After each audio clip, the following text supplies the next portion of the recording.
Friends, MRL arts ಇನ್ Kannada YouTube ಚಾನಲ್ಗೆ ತಮಗೆಲ್ಲರಿಗೂ ಪ್ರೀತಿಯ ಸ್ವಾಗತ.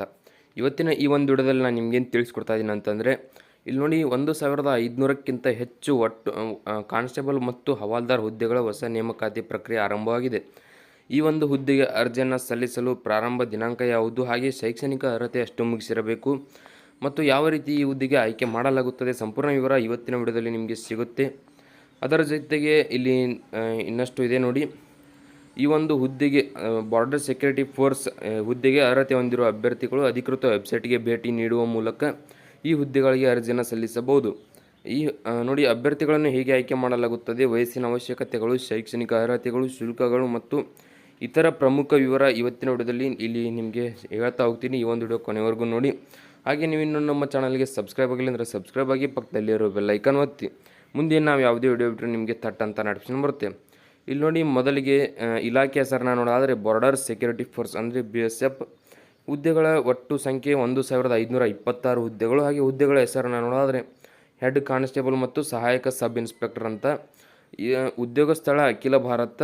ಈ ಅಪ್ಲಿಕೇಶನ್ಗಳನ್ನು ನೀವು ಆನ್ಲೈನ್ ಮೂಲಕವೇ ಅರ್ಜಿನ ಸಲ್ಲಿಸಬೇಕು. ಇಲ್ಲಿ ಹುದ್ದೆಗಳ ವಿವರವನ್ನು ನೋಡ್ತಾ ಹೋಗಿ, ಸಹಾಯಕ ಸಬ್ ಇನ್ಸ್ಪೆಕ್ಟರ್ ಮತ್ತು ವಾರಂಟ್ ಅಧಿಕಾರಿ ಇಲ್ಲಿ 243 ಹುದ್ದೆಗಳು. ಹಾಗೆ ಹೆಡ್ ಕಾನ್ಸ್ಟೇಬಲ್ ಮತ್ತು ಹವಾಲ್ದಾರ್ ಅಂದರೆ ಗುಮಾಸ್ತ ಇಲ್ಲಿ 1283 ಹುದ್ದೆಗಳು ಖಾಲಿ ಇರುತ್ತವೆ. ಹಾಗೆ ಸಂಬಳದ ವಿವರವನ್ನು ನೋಡೋದಾದರೆ ಬಾರ್ಡರ್ ಸೆಕ್ಯೂರಿಟಿ ಫೋರ್ಸ್ ಅಂದರೆ BSF ಅಧಿಕೃತ ಅಧಿಸೂಚನೆಗಳ ಪ್ರಕಾರ ಆಯ್ಕೆಯಾದ ಅಭ್ಯರ್ಥಿಗಳಿಗೆ ಪ್ರತಿ ತಿಂಗಳು ಸಂಬಳ ನೀಡಲಾಗುವುದು. ಅಂದರೆ ನೋಟಿಫಿಕೇಷನಲ್ಲಿ ಯಾವ ರೀತಿ ಬಿಡುಗಡೆ ಮಾಡಿದರೆ ಅದೇ ರೀತಿ ನಿಮಗೆ ಸಂಬಳ ಸಿಗುತ್ತೆ. ಆ ನೋಟಿಫಿಕೇಷನ್ ನನ್ನ ಡಿಸ್ಕ್ರಿಪ್ಷನ್ ಕೆಳಗಡೆ ಇರುತ್ತೆ, ಅದರಲ್ಲಿ ನೀವು ಪಡ್ಕೋಬೋದು. ಹಾಗೆ ವಯೋಮಿತಿಯನ್ನು ನೋಡೋದಾದರೆ ಬಾರ್ಡರ್ ಸೆಕ್ಯೂರಿಟಿ ಫೋರ್ಸ್ ಅಂದರೆ BSF ನೇಮಕಾತಿ ಅಧಿಸೂಚನೆಯ ಪ್ರಕಾರ ಅಭ್ಯರ್ಥಿಯು ವಯೋಮಿತಿ ಹೊಂದಿರಬೇಕು. ಹಾಗೆ ಅರ್ಜಿ ಶುಲ್ಕ ನೋಡಿ, ಇಲ್ಲಿ ಯಾವುದೇ ರೀತಿಯಾದ ಅರ್ಜಿ ಶುಲ್ಕ ಇರುವುದಿಲ್ಲ. ಹಾಗೆ ಶೈಕ್ಷಣಿಕ ಅರ್ಹತೆಯನ್ನು ನೋಡೋದಾದರೆ ಬಾರ್ಡರ್ ಸೆಕ್ಯೂರಿಟಿ ಫೋರ್ಸ್ ಅಂದರೆ BSF ನೇಮಕಾತಿ ಅಧಿಸೂಚನೆಯ ಪ್ರಕಾರ ಅಭ್ಯರ್ಥಿಯು ಶೈಕ್ಷಣಿಕ ಅರ್ಹತೆಯನ್ನು ಹೊಂದಿರಬೇಕು. ನೋಡಿ, ಇದೇ ರೀತಿ ನೋಟಿಫಿಕೇಷನಲ್ಲಿ ಅವರು ಶೈಕ್ಷಣಿಕ ಅರ್ಹತೆಯನ್ನು ಕೂಡ ಬಿಡುಗಡೆ ಮಾಡಿದ್ದಾರೆ. ಆ ಲಿಂಕ್ ನನ್ನ ಡಿಸ್ಕ್ರಿಪ್ಷನ್ನಲ್ಲಿರುತ್ತೆ, ಹಾಗೆ ಇನ್ಸ್ಟಾಗ್ರಾಮ್ ಬಯೋದಲ್ಲಿರುತ್ತೆ. ಎರಡೂ ಲಿಂಕ್ ನನ್ನ ಡಿಸ್ಕ್ರಿಪ್ಷನಲ್ಲಿ ನೀವು ಹೋಗಿ ಚೆಕ್ ಮಾಡ್ಕೋಬೋದು.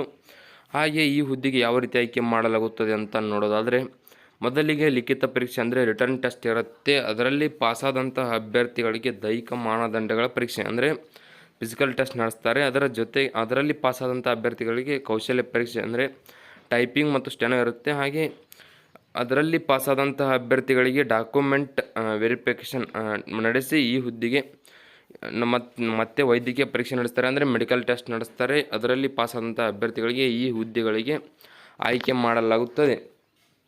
ಹಾಗೆ ನೋಡಿ, ಈ ಹುದ್ದೆಗಳಿಗೆ ಆನ್ಲೈನ್ ಅರ್ಜಿ ಸಲ್ಲಿಸಲು ಪ್ರಾರಂಭ ದಿನಾಂಕ 9/6/2024ರಿಂದ ಆನ್ಲೈನ್ ಅರ್ಜಿ ಸಲ್ಲಿಸಲು ಕೊನೆಯ ದಿನಾಂಕ 8 ಜುಲೈ 2024ರವರೆಗೆ ಇರುತ್ತೆ. ಇದರ ಒಳಗಾಗಿ ನೀವು ಈ ಹುದ್ದೆಗಳಿಗೆ ಅರ್ಜಿಯನ್ನು ಸಲ್ಲಿಸಬಹುದು.